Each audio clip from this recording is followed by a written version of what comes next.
live and direct. I be the underboss, Lord Finesse. Hello world, it is I, Bishop Lamont, camera controlled by Caps, aka Trapzilla, and we are getting ready to rock on Sirius XM, as you see. Getting blessed to come rock on my boy Rude Jude show. You know what I'm saying? We go back many moons, and so, you know, here we are, and it's great to see all the real people hold me down and believe in the movement and believe in the message. And it's time to get ignorant, so stay tuned. Hopefully you see some fun stuff, some ignorant stuff, some really, really ignorant stuff, which you will.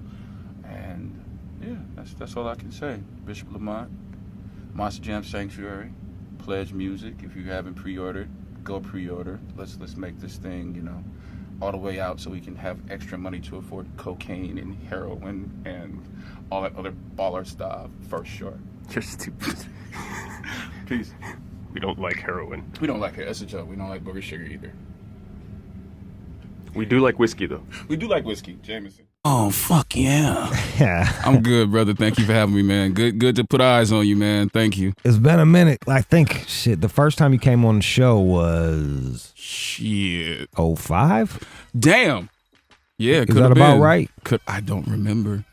It was 05. We was on the move. It was probably 05. Yeah, it was right before you got signed. It was right before you signed with Dre. Yeah, then that was 05. And then you was cool as hell, and then we found out that you signed with Dre, and we were like, yeah. See, that's good. See, I was cool as hell first, and then yeah. It's support. Yeah, man. Yeah, you were like a cat when you did good. We were happy for you, you know what I mean? At least I was.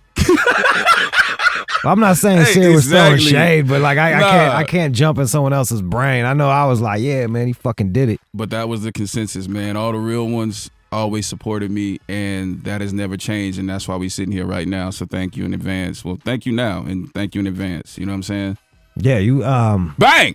Yeah, one of my favorite projects, the Caltroit shit between you and Black Milk. And because of my girl, my boo Hex. Oh, you know what I'm saying? Sex Burger, I call her. You know what I'm saying? Shouts out to Sex Burger. When's the last time you talked to Hex?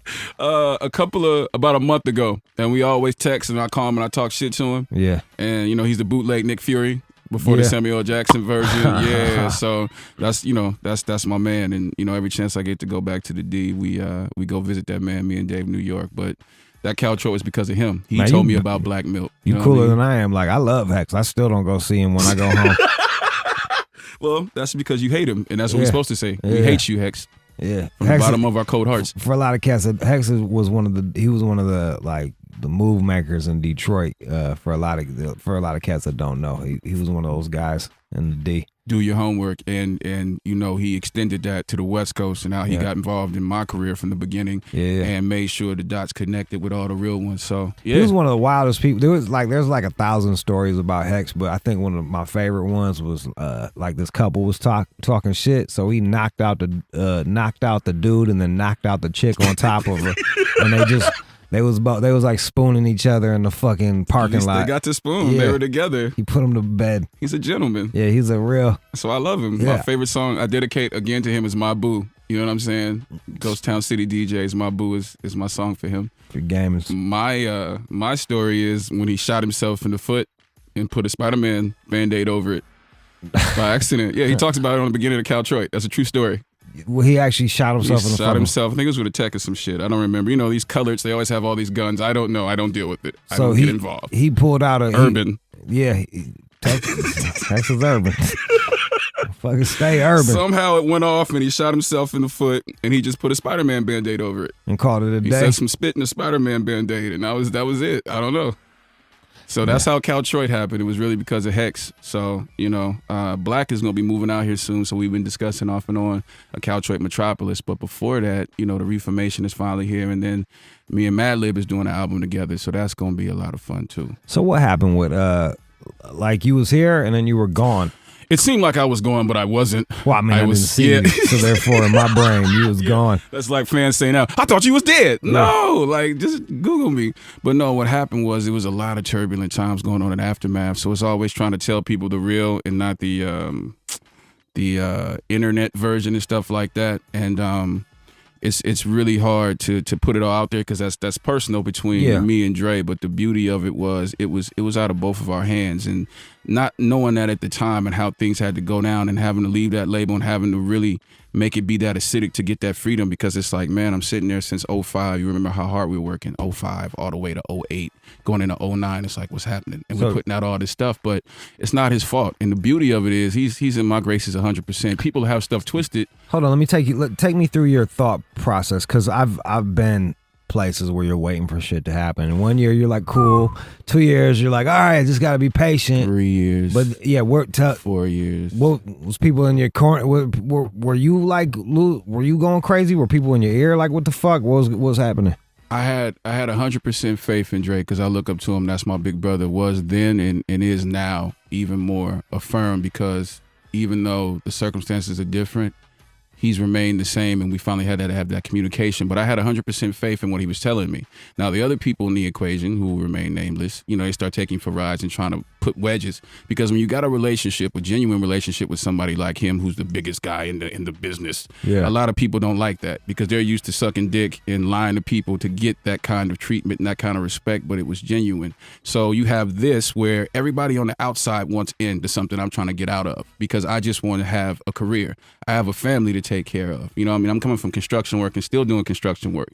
I never totally gave up my day job. When they always tell you, don't quit your day job, that's the best advice in the world. Don't quit your day job, because if you put everything into that shit might fall apart than what you have to fall back on. So you were doing construction the whole time. Yeah, man. Yeah, we never stopped. And then when they were like, yo, I'm in the studio. So you're trying to balance between being on roofs and doing drywall and rapidy rap, because, you want to put 100% into it, but you've heard the stories before, because little people know I was ghostwriting over there before I signed. Yeah. So I saw a lot of stuff going on in the politics of it, and I hate politics. I hate all that when it's just, let's just be about the music. But anyway, so you got all these thirsty rappers who want to start dissing me because I'm signed to Aftermath, so they think that's how they gonna get on. Then you got all these people who are my friends out of nowhere or were cool before, and then the ring always corrupts people's minds. So you got them in my ear. Then you got industry people trying to undermine, and then there's a wedge between me and my bro. And that was the problem. Yeah. You know what I'm saying? And then you just see everything going on, and it's like, bills keep coming. You putting out all these street albums, and people keep asking for a release date. It was crazy when you go on the air and they're like, so when's it coming? And you can't even give them a release date. So then you start looking like, I've been that guy. I think I've asked you, like, yo, so what's up, man? When's it coming? So you start looking crazy. Yeah. It's the color that cried wolf. Yeah. You know what I'm saying? It's like, it's coming. You know what I mean? So after a while, that gets repetitive and soulless, and you don't want to be a liar. You don't want to be any of those things. So I put my money where my mouth was, and we put out what at that time was like 5 street albums for free. Yeah. You know what I'm saying? Like, yo, and my incentive was always get one free, buy one whenever we could weather the storm. But it just came to a point where it wasn't going to happen, and there were things that were going on unbeknownst to me at the time. So it made it a greater understanding when me and Dre got to sit down, like, damn, I guess it was 2 years ago when we started working on the Compton soundtrack. Yeah. And I got that phone call, first on the phone, and he was like, and it was nervous energy because we ain't talked in a billion years. Right. So I guess he thought I was going to be on some rah-rah negative shit. Nothing of the sort. It was like, bro, we should have did this a long time ago. So you worked on the Compton No, I album? was, while they were working on the Compton soundtrack, I went up to Record One to sit with him and just piece it out.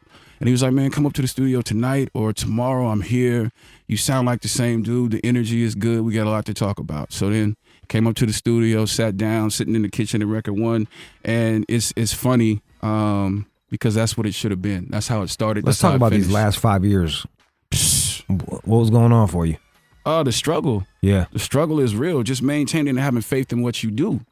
You know what I'm saying? When everybody writes you off, it says blah, blah, blah, blah, blah. You know what I'm saying? Oh, that ain't never happened to him because, well, he didn't work there, And they just write you off. So it's up to you and the motherfuckers that believe in you and your family to keep having faith and keep having hard work, perseverance, and what you believe in and what you made. I wasn't dope because I signed to Dr. Dre. It made everybody recognize that I was dope because I signed to Dr. Dre, because the greatest producer in the world said so. You know what I'm saying? That doesn't take away if things don't work out. So now, flash forward, I learned who was real and who wasn't. And I learned that I have to stick to my principles, my morals. You know what I'm saying? And not give up and not relent and make my reality what I want it to be. And that's what it was a testament to that when he sat down and he was like, I apologize. And I was like, you ain't got to apologize to me. That's big that you would do that. You know what I'm saying? And that's between me and him, but I can share that and go, at his point of what he's been successful at, he still saw in his heart to go, I want to make peace with this. And I apologize for what you went through because it shouldn't happen like that. Did he want to bring you back, or were you like, nah, that's where it was at. I want to be solo now. It wasn't even that. It was a heart to heart. It wasn't even about business. It was Right. for the soul. That's why now I'm like, once that burden was off my back, because that's personal.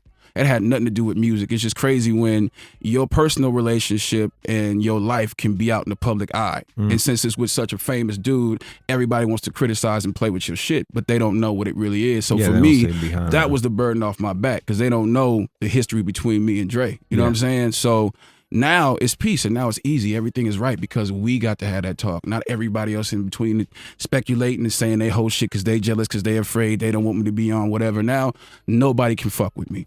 You know what I'm saying? Because I talked to Big Bro and we peace. That was the only burden on my back. Like, yo, that shit went sideways. And I wish we could have talked about it. Did you feel fucked up about it over these years? 100%. Anybody that doesn't say that, think about all the hard work we did and how big the buzz was. And when Grow Up was #1 in 1 week and everything was moving and then cease and desist.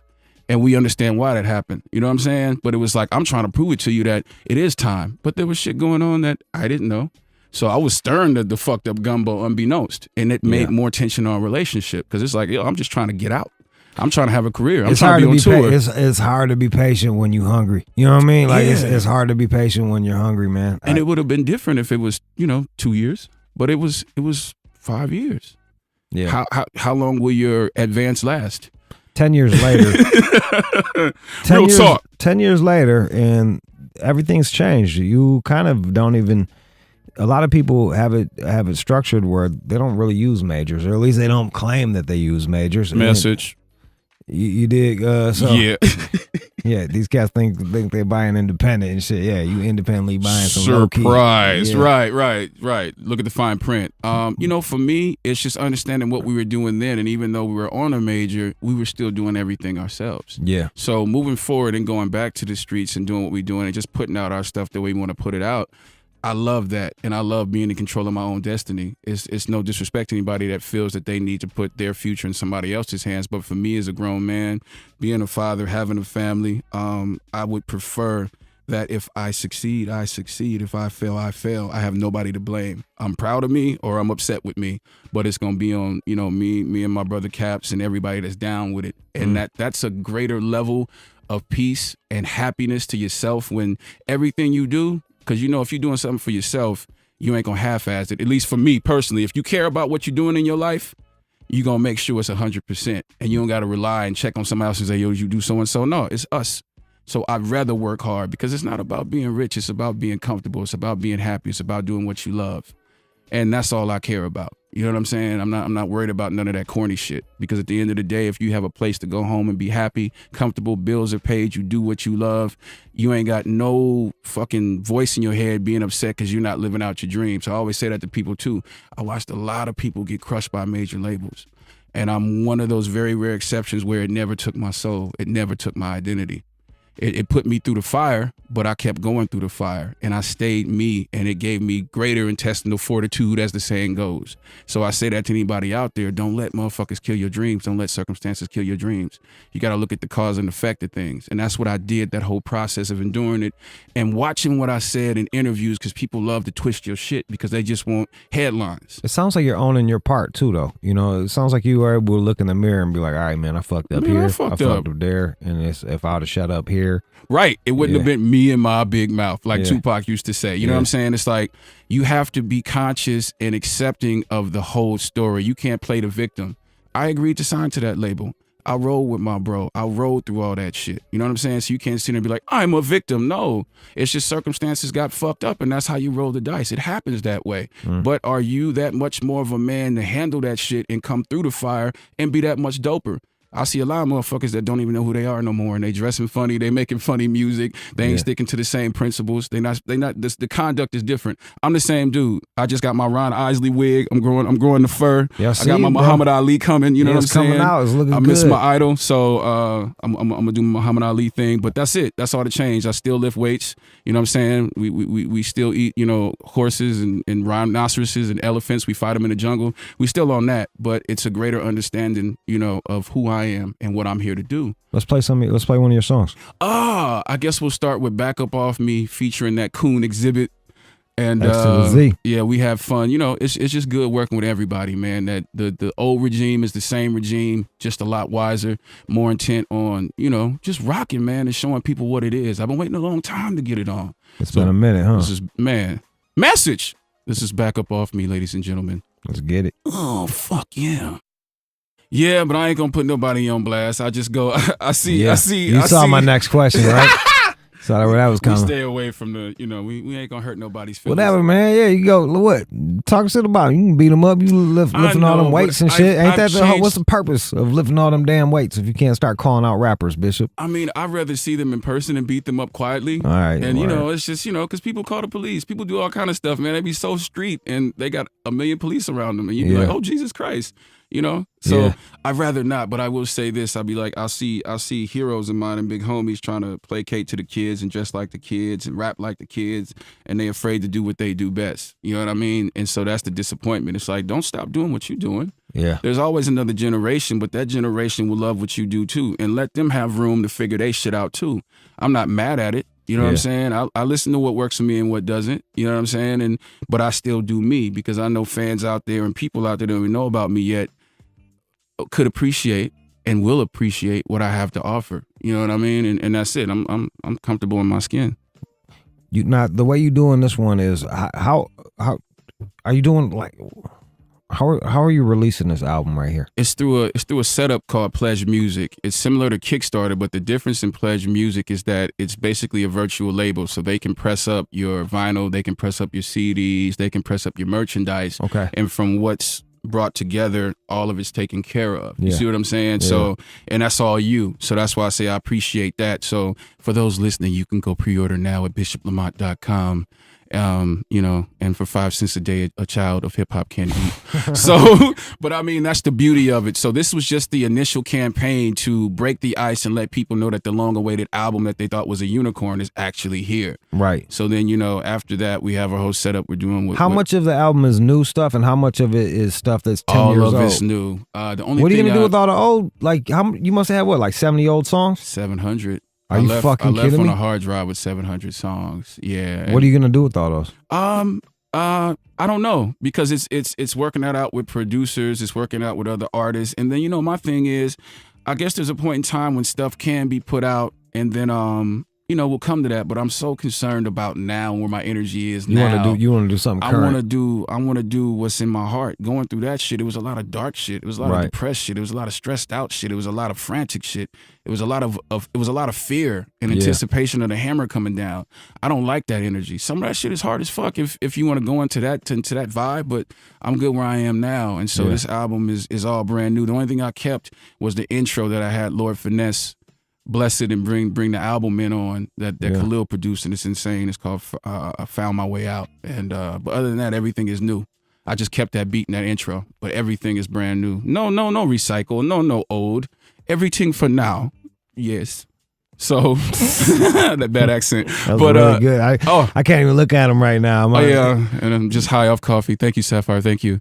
We're partying. She gave me energy. She liked my hair. Her hair is nice too. Let's go to doing this. What? Chiba in LA. Go ahead, Chiba. What up, Bishop? It's New York Days, little brother. Oh, Pimp Juice, what's happening? Another day, man. I'm saying you're doing it right over there, man. You're making it sound real good on the radio, man. Just wanted to show you some love. See, bless you for that energy, brother.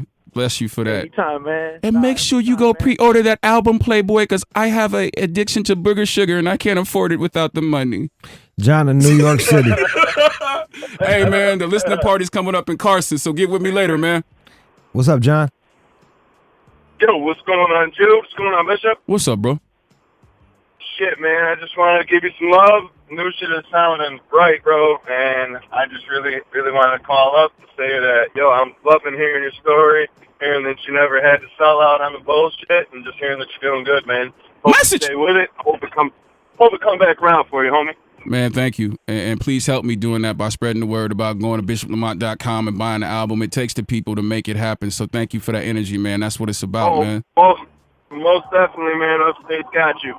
Bless you, bless you. I know all the motherfuckers that say they want the real hip hop back will be the first one to steal your album and shit. Yo, you want the real hip hop? Go buy that shit, man. Not you, but yeah. No, not you, but it's motherfuckers out there. You sound like a real honest guy. You a John. real dude, because you said I'm sending love, and that's the energy that's necessary. But they be like, yeah, bring real hip hop back, and then they wait for that shit so they can just bootleg it. Like, yeah, bring real hip hop back so I can torrent that shit. Right, bitch ass niggas. Jazz, go ahead and Cali. All right, what up, Bishop? What up, Pimp? Nah, shit, man. Hey, that shit with Exhibit, that shit was hard, man. Man, thank you, man. You know, we just trying to make it feel right and feel authentic again for the West Coast and just everywhere when it comes to this hip hop thing, and have a real voice for the streets, you know, and you know, have what you call it, song identity, where you know who you listening Hell to, yeah. and you know the niggas. You like, who is that? That sound like someone's. No, that's us 100%. Bam. And that nigga Ja on that shit? Who that is? Ja Drummer? Oh, Ja Drummer. No, that's King Karnov. That's my nigga. Man, that's pimping too. Nah, he didn't get a slot on this because it was the illest of the illest. But we've been building on some new shit. So thank you for shouting out Ja Drummer. Shouts out to Ja Drummer out there. He got some new shit we've been building. But that's King Karnov, Chris Knox, and Focus. You know what I'm saying, on that joint right there. And Caleb Simmons from Halifax. I love to give everybody their credit. You know what I'm saying? Here's a little something for you. Message. Here's a little something. Oh! Damn. That's a classic, man. What is that for? I just wanted to remind you. Oh, Cal Troy. And Hex right now said, I hate you. Thank you. I hate you too, girl. Cal Troy, shouts out to Hex. Shouts out to everybody in the D. Ronnie Euro. Elzai, a.k.a. Blanket. Man, it's a good feeling. Thank you, man. See? If y'all know about Cal Troy, you go get that Cal Troy too. You get paid off of this if they get it? Yes, we do. You know what? I waited so long, motherfuckers, to get it on. Whatever can and will slip or fail will go wrong. When it comes to business, kiss your friendship so long. So-called friends, just do your shit till it's all gone. Lie to your face and then act like ain't nothing.